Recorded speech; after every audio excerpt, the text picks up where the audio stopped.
What is up, you guys? Welcome to another edition of the Fundamental Health Podcast. I have a question for you, and that question is, do you get organs in your diet? I mean, do you know where all of your nutrients are coming from? Are you missing things? Could you feel better? And the reason that I created Heart and Soil was to get all of you grass-fed, grass-finished, desiccated, that is freeze-dried organs in a capsule to make it easier so that those of you who don't want to eat liver, those of you who don't want to eat these organs can get them in a capsule. And so my strong belief is that by including these organs in your diet, you will feel better, perform better, look better, and really just be a more vital human the way that our ancestors always have been. This is why we say at Heart and Soil, reclaim your birthright to radical health. And I love to share reviews when I'm talking about Heart and Soil. So this is a review for our product Bone Marrow and Liver from Danny. And she said the title of this was Every Fit Woman Needs This. I've got chronically low iron, have been told by a doc that I must supplement, but typical iron supplements cause gut problems. They don't seem to be super bioavailable. It's like my body doesn't even get the benefits of higher iron levels when I take iron. That's where Heart and Soil comes in. It basically saved the day for me. Iron is abundant in offal, especially liver. So if you get dizzy when standing, have cold hands and feet, feel fatigued for no reason, feel both anxiety and lethargy at the same time, have irregular periods, and work out intensely, it might save the day for you too. I honestly don't know how active women in their childbearing years don't supplement with this. She's referring to bone marrow and liver. Living with extremely low iron and thus low energy is not the way to carry on in this life. So this is why we do what we do. It's so cool to see people feeling so much better with supplements like bone marrow and liver and just really thriving and living their life. Life is beautiful. And I hope to be able to create something with these supplements from the best sources that we can, supporting regenerative agriculture that will improve the lives of you, your family, your friends, your children, etc. So check us out, heartandsoil.co. We got a new website. There's offers for free shipping if you get over $120. And we've got a new supplement coming later this month. Check out Whole Package, which has testicles. I know you guys are going to go crazy for this one. You can sign up to be the first notified. And as Danny mentions in this review, check out bone marrow and liver if you have any of those things, low energy, iron deficiency, anemia, any of that stuff. So check us out, heartandsoil.co, and reclaim your birthright to radical health. This week's podcast is a fun one, you guys. It's with Sal from Mind Pump. And if you guys are not familiar, you're missing out. Mind Pump is an amazing podcast, an amazing crew of guys who have decades of experience doing resistance training, overall training with individuals, have seen people fail and succeed on multiple regimens.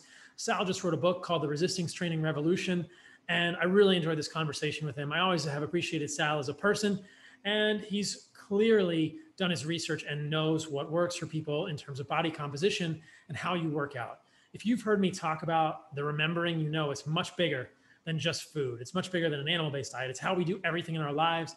And not surprisingly, running at low levels for tons and tons of miles makes us really weak and mostly tired.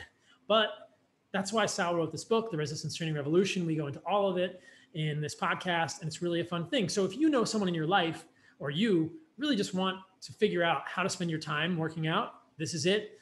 It has to do with lifting heavy things. And it's the type of thing I wish my parents knew more of and didn't spend time on recumbent bikes, just whittling away their bodies and getting weaker.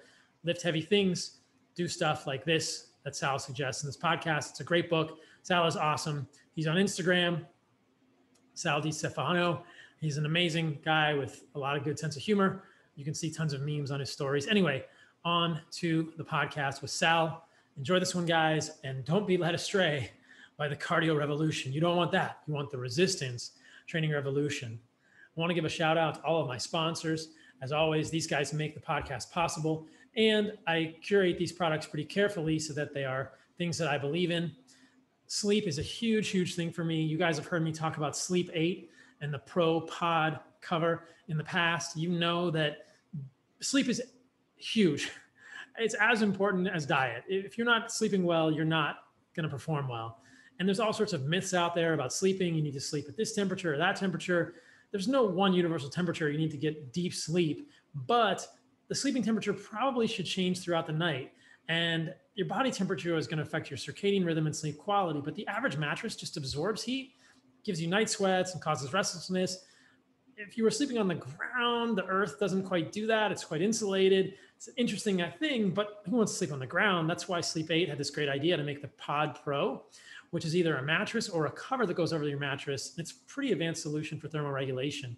You have dynamic heating and cooling with biometric tracking. It's like an Oura ring built into your bed, as well as a heating and cooling pad on your mattress or the mattress itself. You can go as cool as 55 or as hot as 110. Each side of the bed is individual based on stages, biometrics, bedroom temperature, and it reacts intelligently. This is AI for your bed to create a pretty cool sleep environment. And I've got one in Austin. You invite people into your bed. If you have a bed partner and they give their statistics, it'll track their biometrics and yours independently. There's a vibrate feature to wake you up in the morning. It's like an alarm without all of that annoying screeching. And the results are, proof is in the pudding. 8 Sleep users fall asleep 32% faster. Sleep interruptions reduced by 40%. Overall, more restful sleep. It's loved by CEOs, pro athletes, high performers who want to get sleep fit. Sleep is the ultimate game changer. Tongue in cheek there. That and an animal-based diet. Good sleep and an animal-based diet, the ultimate game changer. So check them out. Go to 8Sleep, that's EIGHT, sleep.com/carnivoremd. Check out the Pod Pro, save $150 at checkout using the code carnivoremd. That's 8sleep.com/carnivoremd to check out the Pod Pro. Also going to give a shout out to my friends at Joovv, Joovv. You guys know that I'm passionate about bringing you healthy things in life, and red light and infrared light are fascinating. You've probably heard me talk about Joovv before. I definitely use this every day when I'm back in Austin and I've got my red light device. I need to get their small device and bring it to Costa Rica. And it definitely has helped with skin, really recovery, winding down before sleep. If you guys are familiar with light therapy, you know Joovv is the leading brand. They've pioneered this technology, being the first to isolate near infrared and red light and make it accessible and affordable for in-home use. And they have a new line of devices coming out, taking that therapy to the next level. They're sleeker and lighter with the same power you've come to expect. They have some really cool new features. They've got a feature called Recovery Plus mode, which uses pulsed near infrared light to give your cells an extra healing boost that optimizes the recovery process. And they have ambient mode, lower light to support your sleep and circadian rhythms. And they have upgraded the new mounting options as well. So if you're looking for a new Joovv, I have exciting news. You can go to joovv.com/Paul. Use the code Paul. You get an exclusive discount on their Generation 3.0 devices. Exclusions apply. Limited time only. So yeah, thanks to Joovv. And I'll tell you guys that here in Costa Rica, all of the lights in my house at night are red. And pretty soon I'm going to have a Joovv over in the corner bouncing out some red light in addition. And I think you will benefit greatly by giving attention to circadian rhythms. Another way you can give attention to circadian rhythms is by blue blocking glasses. Things like are made at BlueBlox. That's BLUBLOX.com. You guys have heard me talk about these guys in the past. They make what I believe are the finest blue blocking glasses out there.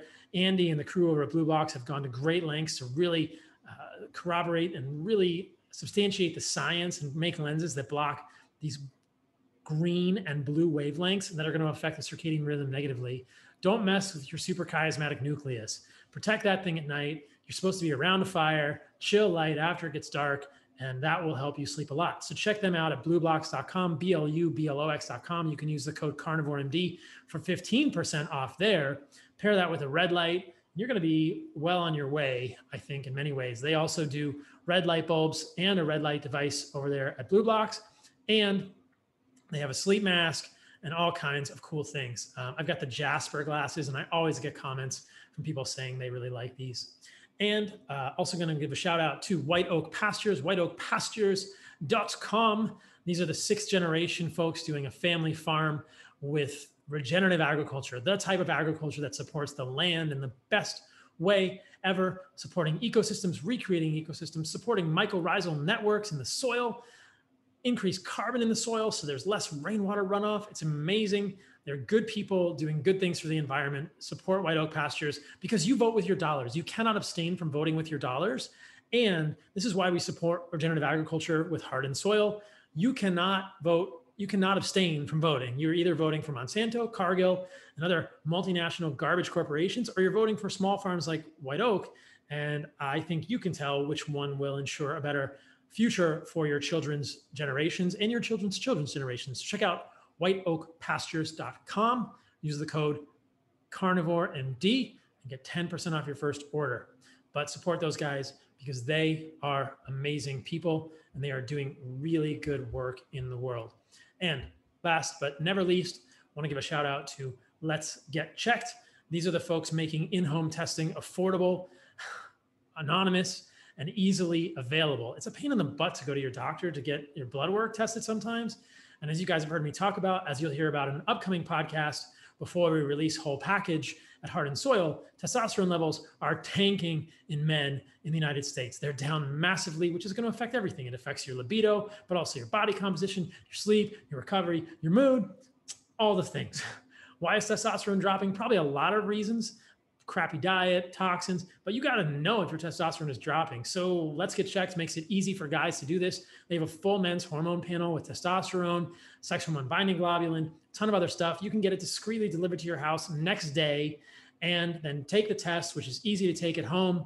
You send it in, it'll get delivered to them. Within 2 to 3 days, your results are processed. They're reviewed by a physician. You get a call from a nurse who'll go over the results with you. And then you can make a decision about what you're going to do about your low testosterone, maybe an animal-based diet, maybe use some supplements from Hardened Soil Supplements, or you'll be assured that your testosterone levels are healthy. That's a pretty good indicator of overall health and longevity long-term. So check these guys out. Try lgc.com/Paul. So try LGC, TRY, LGC.com/Paul to get 20% off as a listener of this podcast and get your stuff figured out. They're CLIA approved, the highest ranking level of accreditation, and all data is anonymized to ensure privacy throughout the process. I really appreciate these guys. I like what they're doing. I think that these things should be decentralized, like Bitcoin, right? You should be able to get blood work when you want it. So try lgc.com/Paul, and you can get hormone testing for males and females. Though I was talking about testosterone, you can do female hormones as well. You can do HSCRP, you can do lipids, you can do all kinds of stuff. Check them out, try lgc.com/Paul, get 20% off, get your lab work done, and get on the right track. All right, guys. If you like this podcast, please leave me a review wherever you listen, especially Apple Podcasts. It helps me reach more people and affect lives positively. Every month, I'm going to give away a signed copy of my book to somebody that leaves a review at Apple Podcasts. Thank you in advance. On to the podcast with Sal. Sal, thanks for coming on the podcast, my friend. Paul, thanks for having me on. One of my favorite people, and it's an honor to be on your podcast. Oh, man, it's an honor to have you on the podcast. And if anyone is not watching this on video, Sal is wearing a Hail Lobster, clean your room shirt, and I think we should talk about how awesome this shirt is to get this podcast started off. So yeah, tell me about your shirt. Yeah, so I thought it was actually quite brilliant what they did. So Jordan Peterson is probably one of the most mischaracterized people you'll find. And I like a lot of stuff he said. Some of the stuff I might not agree with, but I like most of what he says. But it's crazy how mischaracterized he is. So anyway, someone created a comic book, and in the Marvel universe, the Red Skull is like the arch nemesis of Captain America.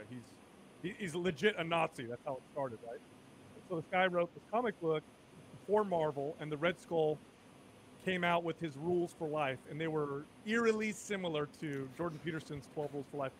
And so they were basically painting him as this Nazi, which is funny because one of Jordan Peterson's like life works is to talk about like, you know, how bad that is and what leads to that kind of mentality and, you know, not being a Nazi, not being a communist. And so it's crazy that anyway, so what his daughter did, which I thought was brilliant, is she made t-shirts with lobster on it that looks like the Hydra emblem, which is the emblem of, you know, the Red Skull. But they say lobster because Jordan talks about the lobster's central nervous system, and in the book he connects it to evolution, how humans are, or whatever. Anyway, long story short, they sell these shirts, and the profits go to donate. And so they're going to do that every time somebody does something. They'll spin it, sell it, and donate the proceeds. I thought that was very smart, so I bought the shirt.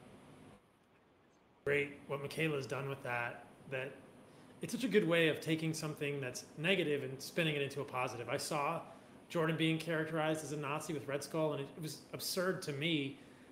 But it is common in today's cancel culture that people get mischaracterized. They do, and it's very strange. To me, it's a little frightening because I'm actually a fan of politics. I know that sounds funny. I don't like politicians, and I don't like what they do, but I'm a fan of the psychology. I like to study kind of how they do things, and they mischaracterize people all the time. It's part of the game. But I've never seen someone so blatantly like it's the opposite. It would be like if I wrote an article for the New York Times and it said Paul Saladino hates meat and loves vegetables. I did this whole article. It's like the exact opposite of what you talk about. And so it's very strange to me. It's like, wow, they're not even taking what he said and kind of twisting it a little bit. They're just doing the exact opposite, and it's total lies, which is very interesting to me, very strange. I think that most people, if they saw that characterization of my work, would know that it was BS. But I do get frustrated a little bit when people kind of take things that I say and twist them, or I certainly have had ideas that have evolved over time, and it's interesting when people sort of try and paint me into a corner. What about you with your work in the fitness space? Do you ever get mischaracterized, or do people ever try and do that to you? You know, it's funny. I mean, I'm trying to think. So we're typically pretty hard to attack, mainly because we use humor as a way to deliver a lot of our information. Appreciate humor. We love when we make. So it's kind of hard to come after us, and we're also not afraid to, if someone says something, to call them out. And so I think people tend to be afraid to do so. Also, I don't know if we've reached variety to even get that kind of stuff. Although I have heard people say that we're anti-cardio, which is not correct. That's actually quite wrong. We're not anti-cardio. We just are anti-cardio being the cornerstone of your routine if your goal is to maximize fat loss, improve your health, and if you're only going to work out 2 to 3 days a week, which is kind of the average person. That's kind of the context that we're talking about when we're talking about the average person. In that case, we tell people, look, if you only pick one form of exercise and you want to lose fat and improve your insulin sensitivity and strengthen your bones and improve functional flexibility and cognitive performance, all that stuff, pick resistance training, make that the cornerstone. And then if you want to do cardio because you like it or whatever, that's fine. But we've been sold the opposite. So I've heard people say we're anti-cardio. Not true. We just are anti, that's the answer to our health problem, which it definitely isn't. We can get into more of that if you like. Yeah, let's dig into it. I mean, this is a perfect segue. You've got this book coming out. I think it's already released, The Resistance Training Revolution, which is super fun. I was reading it the last couple of days, and I'm really excited to talk to you about this and dig into it because, so I did a podcast with Herman Poncer a few weeks ago, and you mentioned some of his work in the book. We can talk about that. But between the conversation with Herman and this conversation with you, I want to try and give the listeners a couple of different perspectives, or complementary perspectives, I should say, on this age-old question, which everyone is asking: how do I look good naked? How do I lose fat? Mm-hmm. And I love that in this book, you're sort of saying to people, hey, cardio is not how you lose fat. And we can also clarify that this is what you term in the book steady state cardio. So right. Why, let's just start with that. Like, why is cardio not a good thing for humans? Because when I go to the gym, and when I'm in Austin and I walk into Lifetime Fitness, there are 4 rows of cardio machines, and there are men and women just sweating their brains out on these things, ellipticizing and treadmilling and doing all kinds of crazy things for cardio. I'm here in Costa Rica now. There's people running on the beach doing steady state cardio every day. There's people running on the road, and I've got to believe that most of the people on these, what I would call torture devices. I mean, a beach is a beautiful place, but I don't know if running on a beach is the best use of a beach, but that they believe that they are somehow getting shredded. So what's going on here? Why is this wrong? Yeah, so all this misinformation kind of started with this false fitness paradigm that we've been sold for now decades. And it starts like this, right? So most people are interested in fat loss. That's probably the number one goal. And obesity is this kind of umbrella condition that contributes to most, if not all, of our chronic health problems, right? So cancers, for example, obesity contributes to something like 75% of cancer. Of course, heart disease, that's an easy one. Diabetes, insulin resistance, Alzheimer's, dementia, all of them, obesity contributes to quite a bit of them. And it doesn't necessarily have to be obesity, but obesity is the big, kind of the big gorilla in the room that everybody's after.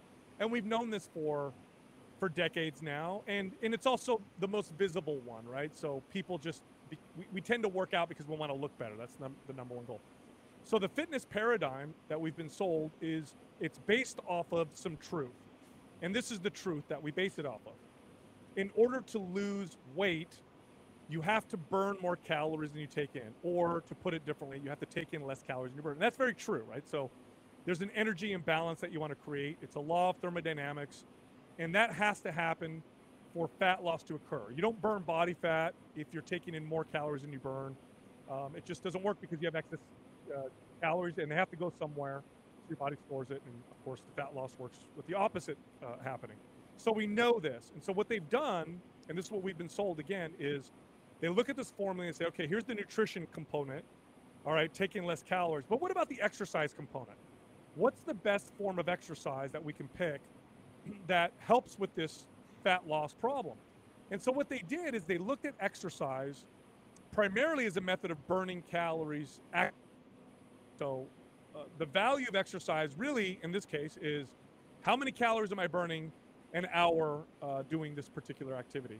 And the one that burns the most calories is the one that is going to be the most valuable. So in that case, in that particular context, cardiovascular activity is definitely the best calorie burner in terms of times of time being done, or when you compare it to other forms of activity. So for example, an hour of cardio will burn more calories than an hour of resistance training. Okay, this is true. Now here's the problem with this particular paradigm. The problem is we're ignoring the most important part of exercise, which is how is this exercise getting my body to change and adapt, right? And what does that mean? Okay, so when you exercise, the reason why your endurance improves when you run often, or the reason why you get stronger when you lift weights, or the reason why your flexibility improves when you stretch, is because your body sees this activity as a stress, right? It identifies it as a stress. So when you exercise, it's hard. You're causing inflammation in the body's expending energy. And so your body's goal is to get better at that particular activity so that the same insult next time doesn't cause the same stress. It's really no different than your skin's ability to tan in the sun, right? I go out in the sun, UV rays hit my skin, a little bit of damage happens. My body tries to adapt by darkening so that the same exposure no longer causes a sunburn. So the adaptation is completely ignored. We just look at the calorie burn. Well, if we look at the adaptation, you actually start to see a much broader picture and a much more accurate picture of what form of exercise we should actually pick. So if we go back to cardiovascular activity does burn a lot of calories while you're doing it. But what it also does is it tells your body to get better at cardio, which requires not much strength. In fact, less muscle actually makes you better at this type of cardio activity because you become more efficient with calories.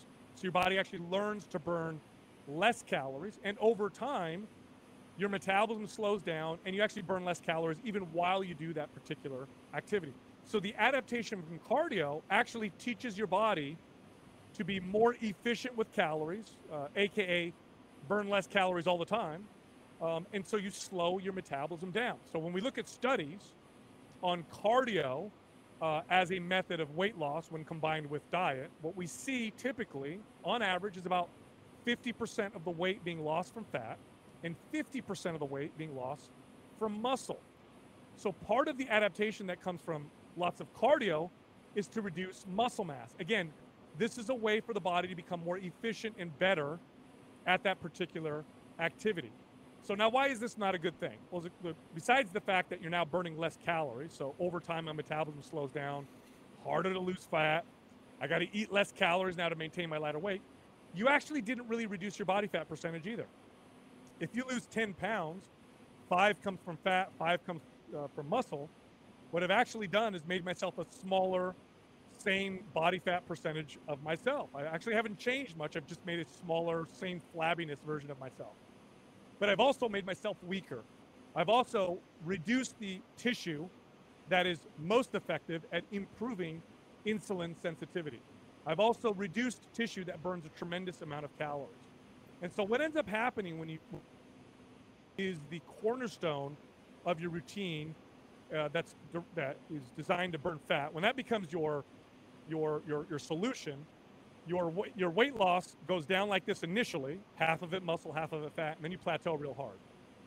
And then in order to lose any more weight, I have to do more cardio, or I have to cut my calories even more. And this is why you see people fail. One of the reasons why you see people all the time. It's like, okay, I lost 20 pounds, but man, just to maintain this, I have to do 6 days a week of 45 minutes of cardio, and I have to eat this like little bit of calories. And I used to be able to eat more, and if I do, I just gain body fat very easily. Now, when we look at resistance training, so like lifting weights or body weight resistance training or bands, resistance training essentially is using resistance in a way to directly build muscle and build strength. Okay, and I want to clarify, because you can use resistance in ways that it's more like cardio. Like I could string 15 exercises together and go from one exercise to another. And then what I'm doing is I'm just doing cardio with weight. So when I talk about resistance training, I'm talking about doing it in a way that is designed and programmed to build muscle and build strength. When I do that, yes, I don't burn as many calories as when I do cardio. But what I am doing is I'm sending a signal to my body to get it to get better at lifting weight. What does that mean? More muscle, more strength.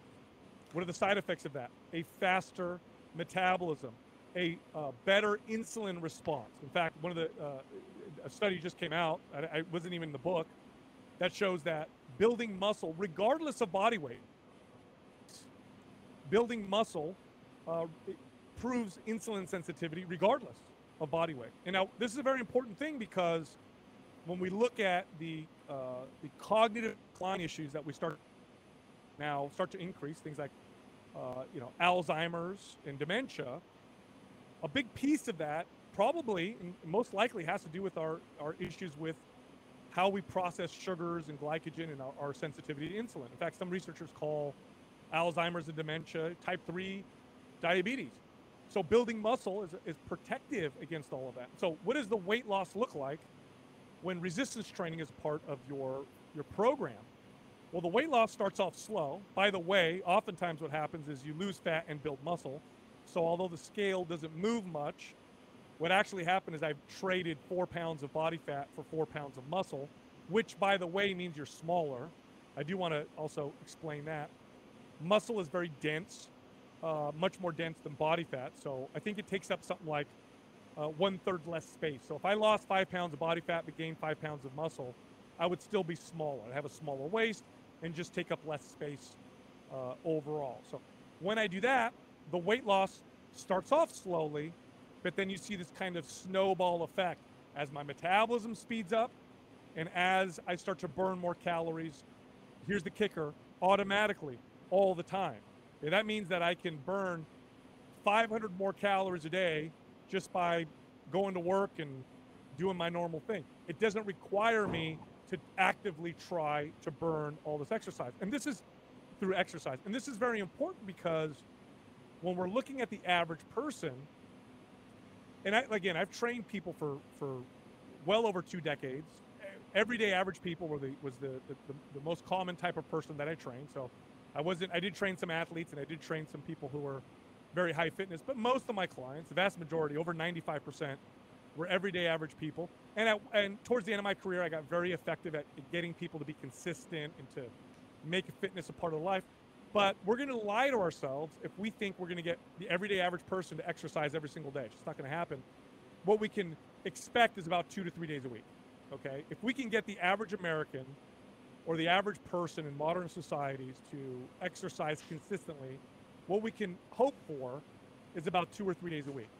Well, 2 or 3 days a week of resistance training is plenty to cause those beneficial adaptations that I just talked about. And, there's so much more, the hormonal effects, for example. Another study, actually, in fact, there was a cardiologist that had me on his podcast because the studies now are supporting everything that you're saying, which we can get into. He said, a study came out that showed that lots of endurance training pretty reliably lowers testosterone in men. Now, in my experience, with lots of cardiovascular activity can cause imbalances in progesterone and estrogen.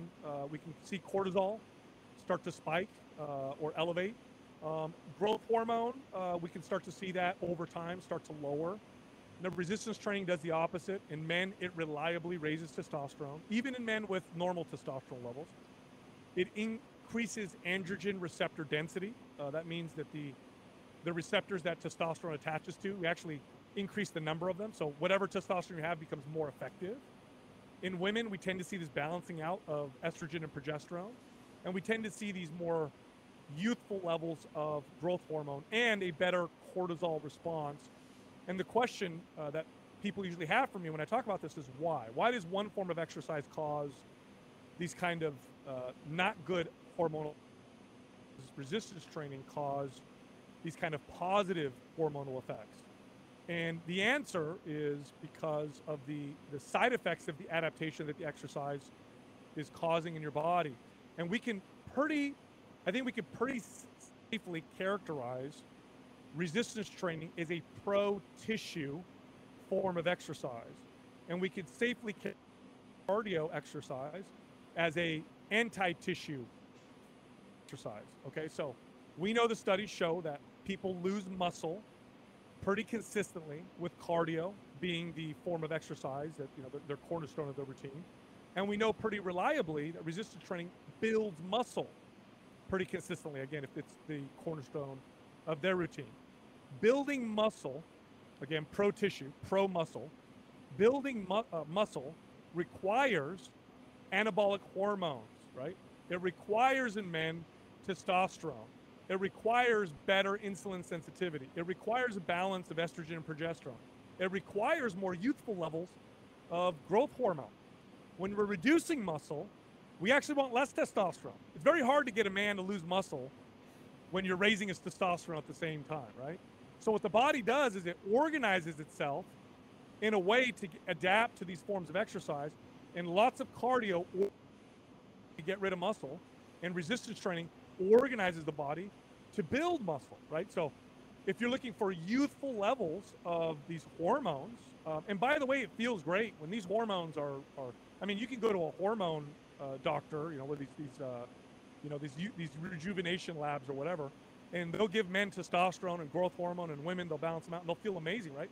You can do this pretty well naturally just by getting your body to build muscle through resistance training. So the book is really, and I call it the resistance training revolution, because what I'm trying to do is I'm trying to shift the common, just kind of the idea around exercise, the stereotype around resistance training, the stigma. I'm trying to educate people in a very easy to understand way that, hey, look, if you want to improve your health, if you want to get lean, if you want to look good, if you want to do it in a way that doesn't require a lot of time, and do it in a very effective way that allows you to eat more food, the way you should be working out is with resistance training. It should not be these other forms of exercise. No, man, I love it. I agree with all that. And I have my personal experience that corroborates it. I wish I had more pictures of how skinny I was, number one, as a vegan, when I was not eating enough protein and was eating zero animal protein. And two, how skinny I was as a vegan who was doing ultra running, and then an omnivore eating a paleo diet doing ultra running. So I was the poster child for steady state chronic cardio over exertion, and I was probably 20 plus pounds lighter. So as a vegan, I was 30 pounds of muscle lighter than I am now, And when I added meat back, I probably gained 5 pounds of muscle, or maybe 10 pounds of muscle, but I was 20 pounds of muscle lighter than I am now, just because I was doing a lot of cardio. I was doing ultra endurance running. And thankfully, I stopped that.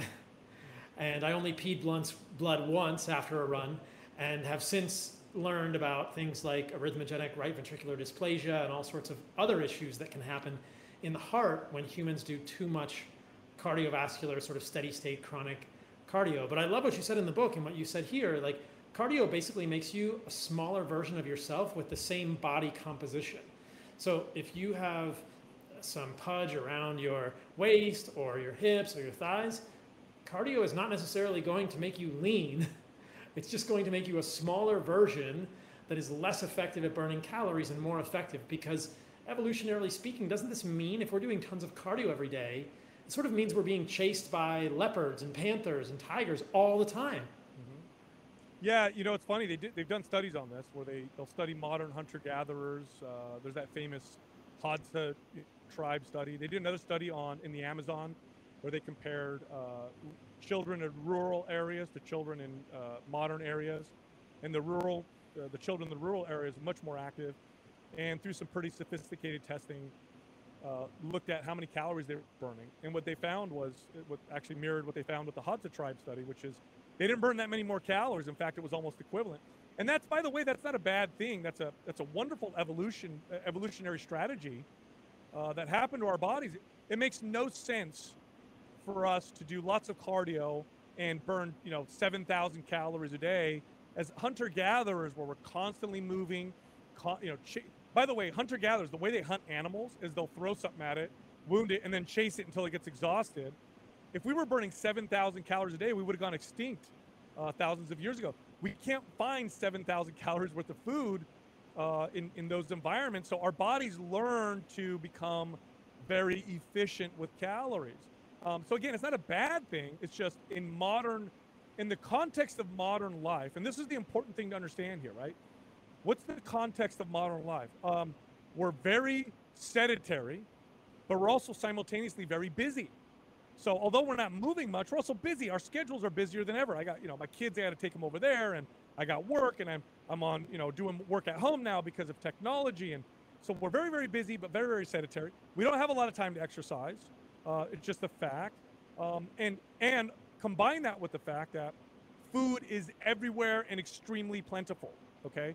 In the past, it would have been a disadvantage to have a fast metabolism. I mean, if my body is burning 4,000 calories a day, and it didn't slow down by living in a hunter-gatherer society, I would die. I mean, how would I find 4,000 calories every single day? It would be almost impossible. But in modern societies, it becomes an advantage. When you look at studies on sugar, when you look at studies on processed foods, when you look at studies on, inflammatory fats, all the stuff that we know is bad for you, right? How bad it is for you actually dramatically reduces when your calories are low. That doesn't mean it's still good for you, but I can eat a lot of sugar in a low-calorie environment. It's way less bad for my body. It's less inflammatory, causes less problems than if I have a lot of sugar in a high-calorie environment. And what I mean by that is, in the context, is how many calories I'm burning, right? So when my body's burning, I can get away with and survive the everyday world much more. And then here's the other thing.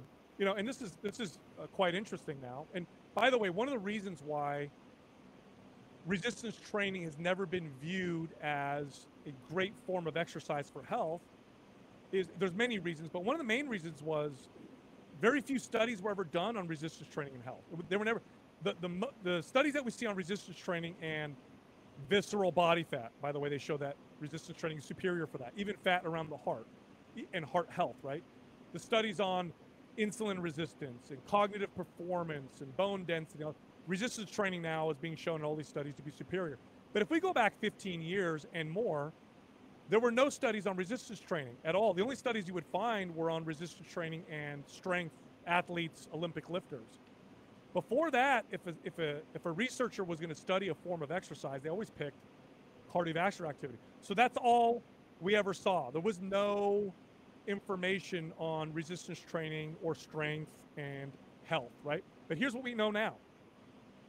one of the best single predictors of all-cause mortality. And I love these studies because they blow everybody's minds. And it's great because the medical community now is starting to really, I guess, wake up to this, and they're starting to talk about this, right? If you were to pick one single test, one single metric that could predict all-cause mortality, almost nothing compares to a simple strength test. And they've done this with a grip test, and they've done this with people being able to stand up off the ground without holding on to anything. A strength test is a better predictor of all-cause mortality than a blood lipid test or a blood pressure test or any other single test. Now, of course, the best way to predict all-cause mortality is a combination of things. But this just goes to show you how important it is to maintain your strength. And when we look at, again, what's happening now in modern times, I mean, there was a study that came out that showed that college males today have the grip strength that their grandfathers had, or that men in their 60s had in the 80s. This is how weak that we have become. And then, of course, there's popular media, which completely mischaracterized resistance training. I mean, some of the earliest popular, media examples of resistance training were, the beach movies of the 50s and 60s, where they showed these big, oiled up, stiff, bodybuilders that were self-absorbed, and they were all, stupid. And back in those days, by the way, some of your younger listeners might not know this, but, in the 50s and 60s, and even in the 70s, and maybe even in the early 80s, lots of coaches told their athletes to not lift weights, said, it's going to make you muscle bound, you're going to get tight, it's going to reduce your athletic performance. Now, one of the things I love about athletics is it's objective. You win or you lose. So eventually a team that over, people start to see what they're doing and say, okay, well, what are they doing? Well, these days, you would be very impressed to find an athlete that doesn't lift weights. So there's a success story right there, right? Even golfers today lift weights because it improves athletic performance across the board. But geez, I mean, a few decades ago, it was like, don't lift weights. It's going to make you slower. It's going to make you tighter. So there's a lot of this, and then of course with women, oh boy, I don't think anybody has suffered more from this misinformation than women. The earliest examples of resistance training were always these extreme examples of bodybuilders. I know, Pumping Iron was a documentary that came out in the 70s. Arnold Schwarzenegger, obviously he's very charismatic, bigger than life. And so people identified resistance training as like pro bodybuilder, right? Like you look like this huge, humongous, veiny, whatever. And, the truth is, by the way, and I love telling people this because it's funny how the average person doesn't understand this, but the ability to build that much muscle is akin to seeing somebody that's probably 7'5", right? So how often, and forget the NBA, because the NBA is a collection of just genetic anomalies. How often have you ever seen anybody in real life that's over 7'5", right? I don't think I ever have, maybe once, and I remember it because it stood out like crazy, right? That's how rare the kind of muscle building genetics that can build the kind of muscle that pro bodybuilders have exist. So if you're watching or listening to this, don't worry. You could try, you could do all you want. You could take all the anabolic steroids in the world and you won't get anywhere near as muscular as Arnold Schwarzenegger, or especially the pro bodybuilders of today. But then, of course, you add on top of that all the drugs that they use and all that stuff. The average person, what they could expect from resistance training is a very lean, sculpted, firm, shapely physique. And the average woman, we'll go back to that, the average woman can expect curves, tightness, tone, and a very fast metabolism. And they could do this for years and they wouldn't look. I've never had a female client come to me and say, I'm building too much muscle. It just doesn't happen. But they've sold that, don't do this because it's going to make you look like the next bodybuilder. Instead, what you need to do is, 500 reps of this, circuit training thing, or this urban hip hop, dance class, or run for long distances. The reality is the exact opposite of what most of these people should be doing. What they should be doing is lifting weights and trying to get stronger. It'll give them exactly what they're looking for. Yeah, I love in the book, you mentioned that in your personal experience and your colleagues at Mind Pump, and these decades of experience that you guys have, you've seen resistance training kind of normalize, to use a broad strokes term, the estrogen and progesterone balance in women. I thought that was really, really cool because I don't want to be sexist. I will just make an objective observation that when I go to the gym, it's a lot of times it's women on the ellipticals. And when I'm on the beach, a lot of times it's women running. And I'm thinking, okay, this is akin, this is analogous to the way that women view meat. I think that women have this perspective like meat is going to make me too masculine, or meat is going to make me too muscular, and I want to be feminine. And as men, we appreciate femininity in women. There's an interesting polarity there. But I think in both of these cases, those mainstream perceptions that women are inculcated with are wrong. That resistance training, like you said, in your experience, will not make women into overly muscled, mustachioed people. They're not going to turn women into men by having you lift weights. It's just going to, probably be good because it builds muscle, which is important for, as we talked about, insulin sensitivity, glucose disposal, metabolism, and it's going to probably do really great things for your estrogen and progesterone balance. Yes, and it'll give you the curves that you're looking for. What the average woman is looking for when they're working out is they want to get lean, but they also want to have shape, right? You don't want to just be, skinny, what they call skinny fat. You want to have some curve. You have nice glutes and hamstrings and nice, toned back and a nice toned midsection. Well, that's what resistance training creates. It's funny. When I used to, so for years, I managed in, big box gyms, right? I grand opened some clubs and I managed these gyms. And this was often the conversation that I would have with new potential members. They would walk in, and if they were women, we would talk about the value of resistance training, because I was a trainer as well. And I would always get these objections. Oh, no, I don't want to lift weights. I'm not trying to get big, or, no, I just want to lose weight. That's not what I'm interested in. And so what I would do is, when we were talking about this, is I would pause and I'd say, let me call someone into my office. And then I'd get on the intercom and I'd say, attention staff, will so-and-so please come to my office? And I would call one of my female trainers. And in would walk in this, there was one in particular I can remember specifically, 5'2", very small, great posture, like what you would think is like the perfect toned bikini body person walking in, right? So she would walk in, and then I'd say to this new potential member, I'd say, look, we're going to try something, okay? I want you to guess her body weight. And if you come within 10 pounds of her actual body weight, I'll give you 6-month membership for free. And so they'd say, okay, let's do this. So I'd say, okay, how much do you think she weighs? And they'd say, oh, she weighs 105 pounds, or she weighs, 95 pounds or something like that. So then we'd walk over to the scale, and my 5'2" trainer would step on it, and she would be like 135 pounds. And I'd say, okay, the reason why you think she's so light is because she's so small.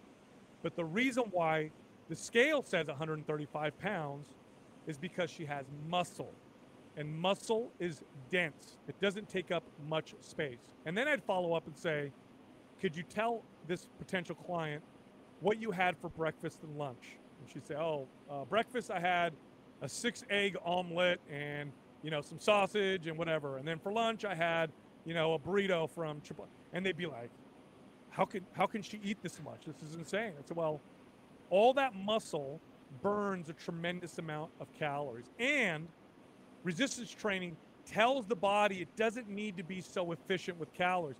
And this is an important thing to talk about, because sometimes I'll get people who will say, oh, you know what? The study showed that a pound of muscle only burns an extra 10 calories or something like that. So it's not that big of a deal, which even if it were that, that's still a big deal.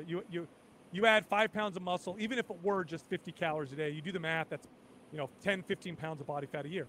But it's actually more complicated than that, right? The human metabolism is extremely complex. It's actually the second most complex thing that we know of in the universe. I'd say the first thing is the brain.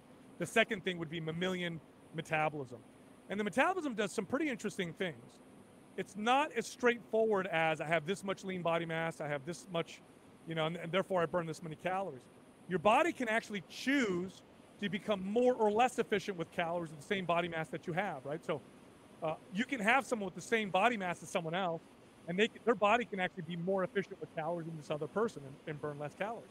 Now, what causes that? Well, one of the things that causes that is whether or not your body thinks it needs to be more efficient or less efficient, right?